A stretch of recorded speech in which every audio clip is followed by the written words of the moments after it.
금값 40% 상승. 지금 당장 투자해야 하는 이유는? 요동치는 금값, 현명한 투자법은? 이라는 주제로 최근 뜨거운 이슈가 되고 있는 금값 상승 현상과 그 배경, 그리고 우리가 어떻게 현명하게 투자할 수 있는지에 대해 심도 있게 이야기해 보려고 합니다. 먼저 금값이 상승하는 기본 원인부터 살펴보겠습니다.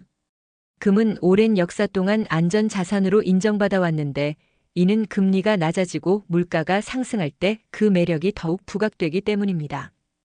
예를 들어 작년 한 해 동안 금값은 약 40%나 상승했습니다. 이는 낮은 금리와 인플레이션으로 인해 현금을 보유하는 것보다 금에 투자하는 것이 자산 보호에 더 유리하다는 인식이 확산되었기 때문입니다.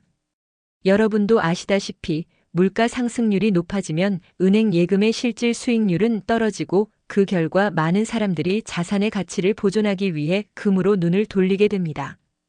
특히 우리나라의 경우 국제금 시세보다 약 13% 더 비싼 김치 프리미엄 현상이 나타나고 있습니다. 국내 금 공급이 부족한 상황과 함께 해외에서 금이 대량으로 유출되는 현상이 겹치면서 국내 투자자들이 더욱 높은 가격에 금을 구매하게 되는 구조가 형성되고 있죠.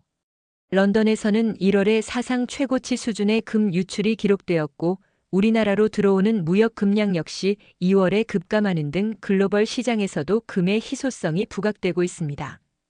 그렇다면 왜 지금 같은 시기에 금 투자가 더욱 주목받고 있을까요? 가장 큰 이유는 바로 경제 불안과 현금 보유에 대한 두려움입니다. 여러분도 기억하실 텐데 과거 1970년대와 같이 물가는 오르는데 은행 이자율은 이를 따라가지 못할 때 실질 금리가 마이너스로 전환되는 현상이 발생합니다.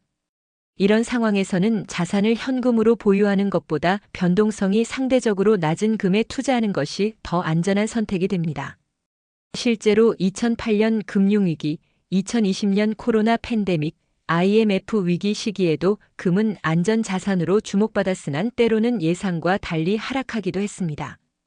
따라서 금 투자에 있어서는 현재의 경제 상황뿐만 아니라 미래 경기 전망, 인플레이션과 디플레이션 상황을 모두 고려해야 합니다. 이제 구체적인 투자 팁과 예시를 들어보겠습니다. 첫 번째로 여러분께 추천드리는 팁은 경제 지표에 귀 기울이기입니다.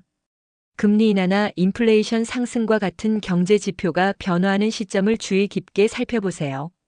예를 들어 중앙은행이 금리 인하를 단행할 때 실질 금리가 마이너스로 전환되는 순간을 포착한다면 이는 금 투자를 고려할 만한 좋은 신호가 될 수 있습니다.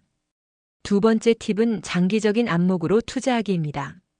금은 단기적으로는 가격 변동성이 있을 수 있지만 오랜 기간 동안 안전 자산으로서의 가치를 유지해 왔습니다. 따라서 단기적인 시장 변동에 일희일비하기보다는 장기적인 투자 전략을 세우고 분산 투자 원칙을 지키는 것이 중요합니다. 주식이나 부동산 등 다른 자산과 함께 포트폴리오를 구성해 리스크를 분산시키면 더욱 안정적인 수익을 기대할 수 있습니다. 세 번째로 금과 다른 투자 자산과의 상관관계를 이해하는 것이 필요합니다. 통계적으로 금과 주식은 큰 상관관계를 보이지 않습니다.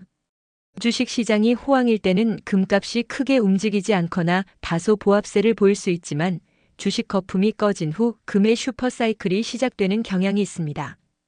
즉 주식 시장과 금 시장은 서로 보완적인 역할을 하므로 경제 불확실성에 대비해 두 자산을 적절히 조합하는 전략이 효과적입니다. 또한 오늘날 많은 분들이 금과 비트코인을 비교하며 어느 쪽이 안전자산으로 더 적합한지에 대해 의견을 나누고 있습니다.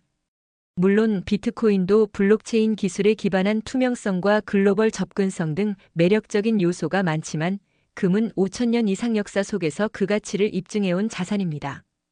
금은 희소성, 불변성, 분할 거래의 용이성, 그리고 익명성 등 여러 가지 고유한 장점을 가지고 있습니다. 실제로 전 세계 금 보유량은 약 5만 톤 정도이며 매년 생산되는 양은 2,000톤에서 3,000톤으로 한정되어 있어 미래의 가격 상승에 대한 기대감이 큽니다. 마지막으로 여러분께 드리는 한 가지 중요한 예시를 말씀드리고 싶습니다. 과거 여러 위기 상황에서 중앙은행이나 국가들이 금을 안전자산으로 선택했던 이유는 단순합니다. 위기 상황에서 달러와 같은 기축통화가 정치적, 경제적 압박을 받을 때 금은 그 진짜 가치를 유지하며 변동성이 적은 자산으로 작용하기 때문입니다. 예를 들어 러시아-우크라이나 전쟁 시기에 미국이 러시아의 외화 자산을 압류하면서 달러의 안전성이 의심받게 되었고, 이때 많은 국가들이 금 보유량을 늘리기 시작했습니다. 오늘 말씀드린 내용들을 종합해보면 현재 금값 상승의 배경은 단순한 가격 상승 그 이상의 복합적인 경제적, 지정학적 요인들이 작용하고 있습니다.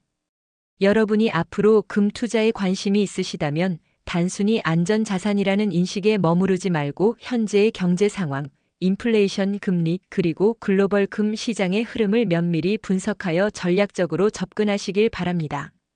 요약하자면 오늘 우리가 다룬 주요 포인트는 다음과 같습니다. 첫째, 금은 낮은 금리와 인플레이션 상승에 따라 그 매력이 급증하는 자산입니다. 둘째, 국내에서는 김치 프리미엄 현상으로 인해 국제 시세보다 비싼 가격에 거래되고 있습니다. 셋째, 경제 불안정과 현금 보유에 대한 두려움 때문에 많은 투자자들이 금에 주목하고 있습니다. 넷째, 장기적인 안목과 분산 투자를 통해 금 투자를 전략적으로 진행하는 것이 필요합니다. 다섯째, 금과 비트코인 그리고 주식과의 관계를 이해하며 포트폴리오를 구성하는 것이 중요합니다. 이와 같은 분석과 팁을 바탕으로 여러분이 현명한 투자 결정을 내리시길 진심으로 바랍니다. 오늘 영상이 여러분의 자산 보호 및 투자 전략 수립에 조금이나마 도움이 되었다면 좋아요와 구독, 알림 설정 부탁드리며 앞으로도 유익한 경제 정보와 투자 팁으로 찾아뵙겠습니다. 지금까지 시청해 주셔서 감사하고 다음 영상에서 다시 만나요.